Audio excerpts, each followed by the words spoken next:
di sini saya akan bahas mengenai building the business dan running the business, ya, membangun bisnis atau menjalankan bisnis. Nah, bedanya adalah begini. Kalau kita lihat gambar, ya, ini kalau kita membangun bisnis, ya kita membangun sistem, ya. Tapi kalau kita jalankan bisnis, sistemnya di saya. Jadi semua saya yang kerjain, marketing sama saya, nagih sama saya, kirim sama saya, hitung semua sama saya.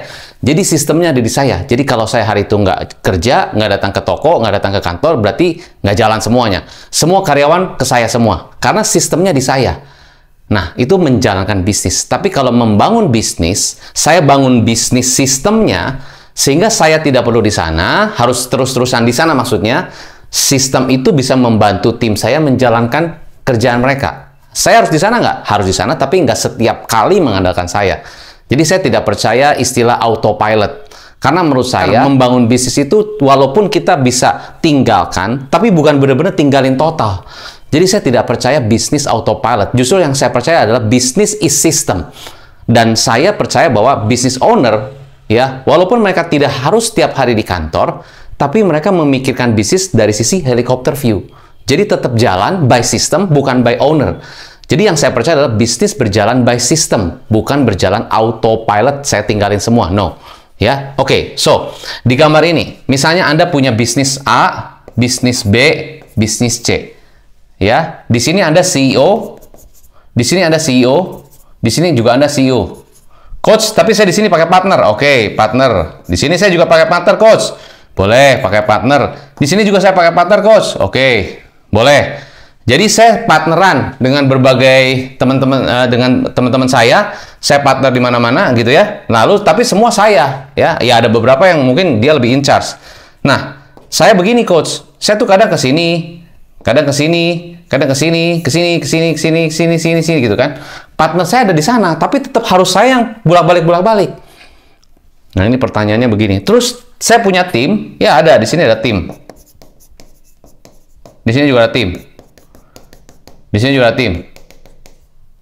Nah, tim saya juga bingung, ya. Oh, ini ke sana sini semuanya harus ke saya, harus ke semua. Jadi mereka semua nih juga harus ada yang ngurus. Sementara kadang-kadang saya ngurusin partner saya juga suka ada clash, suka nggak cocok. Jadi timnya bingung. Dengerin saya atau dengerin partner saya, akhirnya timnya bingung deh. Karyawannya bingung deh, ya udah mau ikutin siapa nih? Saya ataupun partner saya? Akhirnya mereka ya udah asal kerja aja, jalanin aja. Nah, pertanyaan, apakah Anda seperti ini jalanin bisnis? Jadi saya punya 3 bisnis, nanti dia bilang kalau Anda punya 4 bisnis ya begitu, nanti bikin kapal lagi, Anda di situ lagi. Jadi begitu caranya. Sana ke sini, sana sini. Coba Anda lihat. Di gambar ini apa yang salah? Saya sibuk nggak? Sibuk. Produktif nggak? Mungkin produktif, karena saking produktifnya kemana-mana. Akhirnya saya sibuk sendiri. Timnya gimana? Ya udah. Ya, kalau Anda ada, jalan. Kalau nggak, ya gitu, nungguin. Ya, partner, ada sih partner, tapi kadang-kadang ya nggak cocok dan sebagainya. Nah, pertanyaan dari gambar ini. Ada yang salah apa di gambar ini? Something is wrong apa enggak? Selama Anda begini merasa benar, Anda akan begini terus. Tapi dampaknya apa? Anda akan capek, waktunya habis, semuanya tergerus, ya, dan perjalanan bisnisnya mau gimana bergerak, ya, ini bolak-balik, capek kan? Seandainya kapalnya besar, nah, kapalnya besar nih, ya, misalnya gitu ya, Anda di mana? Anda di sini, oke? Nih kapalnya besar, ya. Lalu ada bisnis 1, bisnis 2, bisnis 3, bisnis 4, bisnis 5. Ya. A, B, C, D, E. Ya kan? Terus di sini ada partner Anda di sini. Di sini juga ada partner Anda di sini. Juga ada partner Anda di sini. Ya kan? Oke, nanti bisnis keempat ya, ada juga partner Anda di sini. Oke. Coach, ini sih jadi artinya apa? Anda di sini punya kapal besar. Ya. Visinya besar, grup, tapi di sini Anda partneran dengan si A karena dia jago di spesialisasi di kuliner misalnya, si B jago di teknologi, bikin perusahaan B yang benar-benar teknologi banget, C jago di mungkin desain dan sebagainya.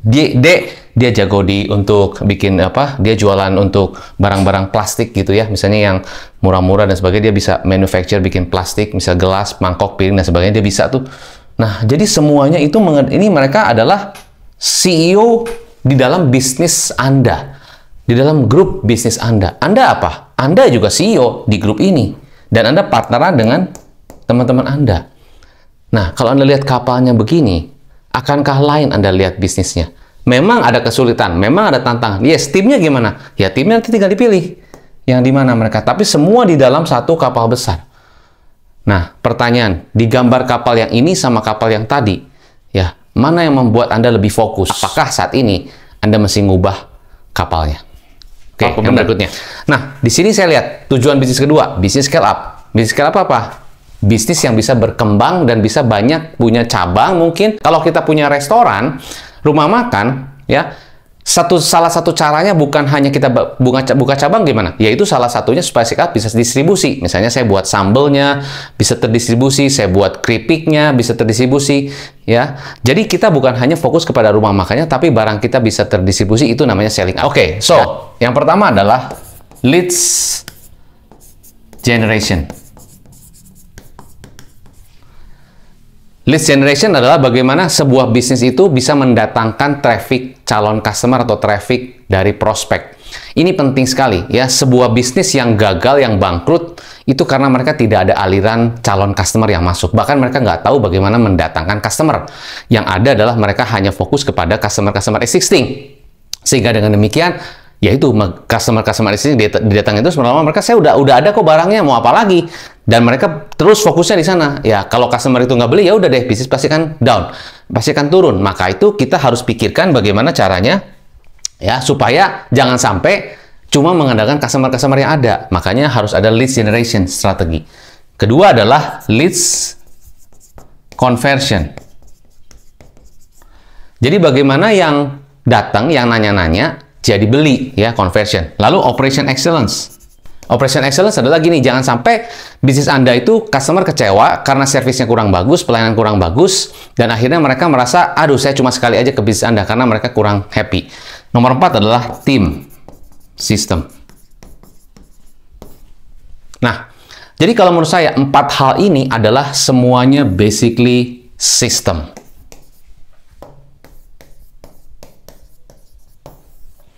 Ya. Jadi bisnis menurut saya is a system. Kalau sistem itu bisa berjalan dan bisa diduplikasi dan bisa otomasi, artinya Anda sudah menciptakan sebuah sistem yang bagus di bisnis Anda. Kalau sistemnya masih di saya, berarti you don't build the business, but you run the business because the system is in you. Jadi it's all about system. Apa itu sistem? Sistem adalah satu. Pertama-tama sistem itu kita mesti buktikan dulu berhasil. Contoh kalau di penjualan, dengan approach cara kita gali customernya, tanya seperti ini, suruh dia cerita dengan pertanyaan-pertanyaan probing yang tepat, dengan kita kasih script yang tepat, ya, dengan kita mungkin kasih trigger dari sini, storytelling, itu ternyata dengan cara demikian berhasil. Kalau kita di operational, oh, kita misalnya di produksi, ya, dari proses ini ke proses ini, ternyata dengan prosesnya kita ubah, kita atur, ya, kita waktunya kita atur dan sebagainya, ternyata memproduksinya lebih cepat. It works.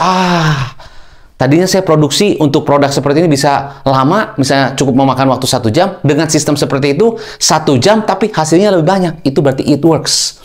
Ya, itu sistem, it works. Dengan saya cara seperti itu, karyawan saya ternyata kerjanya lebih produktif. Salah satunya KPI, misalnya KPI cara mengukur, indikatornya diukur, bonusnya segala macam, ada konsekuensi. Ternyata it works, karyawannya kerja produktif. Itu berarti berhasil.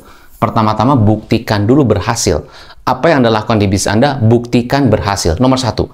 Nomor kedua, setelah berhasil, Anda mulai dokumentasikan. Dokumentasikannya gimana? Terserah Anda mau pakai video, pakai catatan, pakai tulisan, pakai guidelines, pakai handbook, terserah Anda. Yang penting terdokumentasi. Kenapa mesti didokumentasikan? Supaya ada tercatat resepnya. Oh, gini caranya, SOP-nya begini. Oh, gini caranya untuk bisa membuat sistem seperti ini. Oh, gini caranya untuk bikin karyawan produktif. Oh, gini caranya untuk rekrutmen. Semuanya ada terdokumentasi sistemnya. Flow-nya bisa tertulis, bisa pakai video, bisa pakai handbook, dan sebagainya. Kita dokumentasikan. Ya, nah ini yang saya bantu klien-klien kita. Bagaimana mendokumentasikan sesuatu yang berhasil di bisnis Anda. Ya, setelah dokumentasi baru kita tes dan ukur. Ya, tes dan ukur. Iya dong. Ini kan baru dokumentasi. Coba pengen tahu kalau kita pakai resep ini dites lagi, berhasil nggak? Kalau berhasil berarti bagus. Kalau belum, wah ini kayaknya masih salah nih. Coba ubah lagi, diganti lagi, diimprove lagi, dievaluasi lagi. Oh ternyata coba lagi dites lagi. Ternyata it works. Berarti bagus. Lalu setelah dites, misalnya contoh tadi orang sales. Pakai script salah satunya adalah sistem dokumentasi. Setelah pakai script, mereka pakai itu dicoba dilakukan role play latihan, ternyata dijalankan it works, berarti bagus. Tapi jangan happy dulu, karena di tes bagus itu baru satu kali mencoba. Ya coba dicoba lagi. Nah, setelah dites dan ukur, ya ini 3A. 3B-nya adalah Anda harus diimprove. Diimprove dulu. Diimprove artinya coba ditingkatkan. Ya, misalnya saya tadinya kalau ketemu sama customer, sama prospek customer dengan cara demikian 10 jadi 1, 10%. Coba diubah lagi, evaluasi lagi, lihat proses per proses. Kalau kita WhatsApp menjawab pertanyaan-pertanyaan dari calon customer yang masuk, coba dilihat lagi percakapannya. Ternyata bisa langsung respons. Ternyata bisa langsung mau, berarti bisa diimprove tuh percakapannya, kata-kata kalimatnya, copywritingnya, dan sebagainya. Itu bisa diimprove. Jadi nomor 3 setelah dokumentasi, tes dan ukur, diimprove. Dites lagi, ukur lagi, tes lagi, ukur lagi, sebagainya. Lalu nomor 4 baru duplikasi. Nah, jadi ini adalah langkah-langkah membangun sistem, ya, dan sistem harusnya bisa duplikasi, bisa otomasi, dan juga kita bisa menggantikan rutinitas yang seharusnya kita lakukan. Jadi ada 3 hal tujuannya sistem. 1, menggantikan rutinitas, ya. Kedua adalah otomasi, ketiga adalah duplikasi. Nah, kalau dengan cara kita ini ternyata kita masih terus jadi Superman, saya terus masih jadi Superman, saya semuanya sendiri, mengerjakan semua sendiri, berarti your system doesn't work.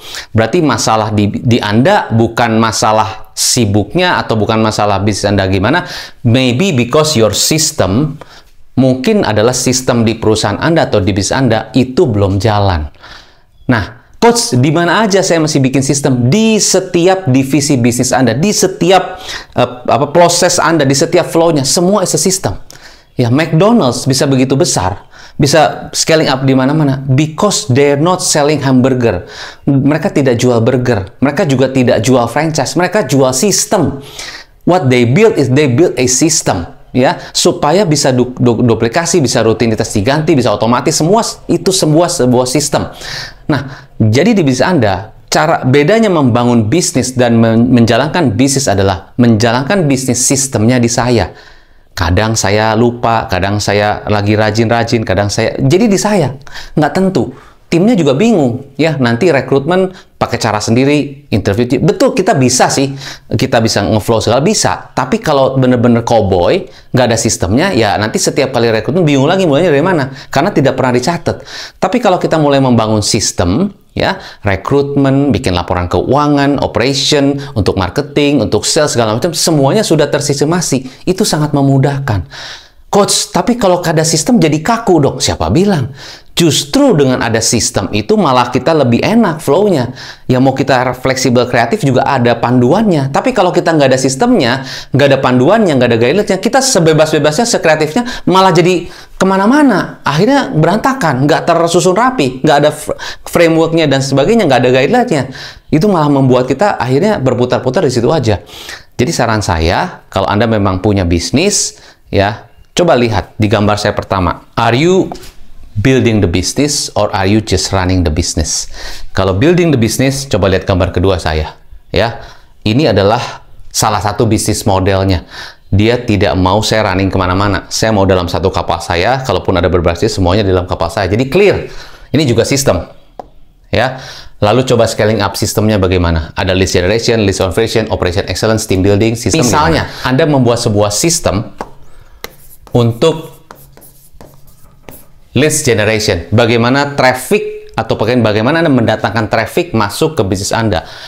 Ya, ini yang saya sebut adalah lead generation funnel. Funnel ada dua, offline dan online. Nah, di funnel offline Anda ada funnel apa aja untuk mendatangkan traffic. Misalnya, saya punya bisnis tekstil, misalnya di situ. Saya di sini ada exhibition. Ada exhibition, ada factory tour,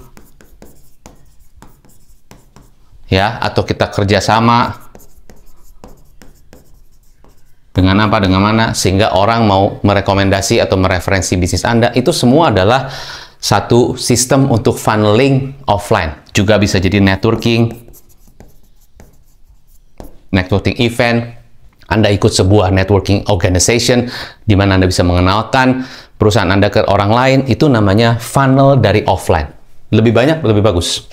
Tapi tentunya harus dites dan diukur. Di online, nah, online apa? Misalnya Anda pakai YouTube, Anda pakai Zoom, ya, atau mungkin Anda juga pakai LinkedIn, ya, atau pakai TikTok, dan sebagainya. Nah, ini adalah funnel leads generation, mendatangkan traffic. Instagram, boleh juga. Oke? Nah, dengan Anda memiliki ini, ya, Anda akan lebih mudah mengukur, saya salah di mana. Ada pengusaha bilang gini, Coach, aku tuh bingung ya, sekarang lagi susah ya, customer lagi kayaknya nggak ada daya beli dan sebagainya. No, maybe your funnel cuma satu, yaitu apa? Referensi. Ya, misalnya referensi nih. Referensi. Boleh nggak? Boleh. Jadi saya selama ini cuma dapat customer dari referensi. Ini nggak ada, ini nggak ada, ini nggak ada, ini nggak ada. Ada sih sekali-kali. Nah, sekali-kali bukan sistem. Sistem itu rutin. Ini gimana? Belum ada, ini belum ada, belum ada, belum ada. Ada. Instagram punya, website punya, tapi nggak pernah di-maintain, nggak pernah dicek, nggak pernah diukur. Padahal di situ ada aliran customer. Nah, di sini saja. So, semoga apa yang bisa saya berikan kepada Anda bisa membuka wawasan Anda lagi tentang bagaimana Anda membangun bisnis, bukan hanya menjalankan bisnis. So, remember, building the business is about building the system. Ya, if you don't build the system, then you are running the business. Oke? Semoga bisa bermanfaat. Sukses selalu, saya Indra Hilman, salam pengusaha.